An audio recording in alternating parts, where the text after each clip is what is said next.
السلام علیکم ورحمۃ اللہ وبرکاتہ۔ اللہم صلی علی محمد و آل محمد۔ اسلامی تاریخ میں یوم عاشورہ یعنی 10 محرم الحرام کو امام علی مقام حضرت امام حسین علیہ السلام کی شہادت کی وجہ سے یاد کیا جاتا ہے۔ اگر ہم مزید تحقیق کریں تو ہمیں معلوم ہوتا ہے کہ 10 محرم الحرام تاریخی اعتبار سے بہت بابرکت اور مقدس دن ہے۔ اسی دن حضرت آدم علیہ السلام کو پیدا کیا گیا۔ اسی دن حضرت آدم علیہ السلام کی توبہ قبول کی گئی، اور اسی دن عرش، کرسی، آسمان، زمین، سورج، چاند، ستارے اور جنت پیدا کیے گئے۔ وہ یہی عاشورہ کا دن تھا۔ 10 محرم الحرام کے دن ہی حضرت ابراہیم علیہ السلام پیدا ہوئے۔ اسی دن انہیں آگ سے نجات ملی۔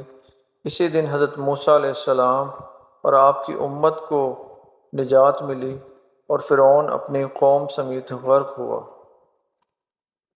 10 محرم الحرام کے انتہائی بابرکت دن ہی حضرت یونس علیہ السلام مچھلی کے پیٹ سے نکالے گئے۔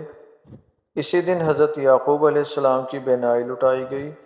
اسی دن حضرت یوسف علیہ السلام گہرے کنویں سے نکالے گئے۔ اسی دن حضرت ایوب علیہ السلام کی تکلیف رفع کی گئی۔ 10 محرم الحرام کے مبارک دن حضرت عیسیٰ علیہ السلام پیدا کیے گئے۔ اسی دن انہیں آسمانوں کی طرف اٹھایا گیا۔ اسی دن حضرت ادریس علیہ السلام کو مقام بلند کی طرف اٹھایا گیا۔ اسی دن حضرت نوح علیہ السلام کی کشتی کوہ جودی پر ٹھہری۔ 10 محرم الحرام کے متبرک دن ہی آسمان سے زمین پر سب سے پہلی بارش نازل ہوئی۔ اسی دن حضرت داؤد علیہ السلام کو تاج بخشا گیا۔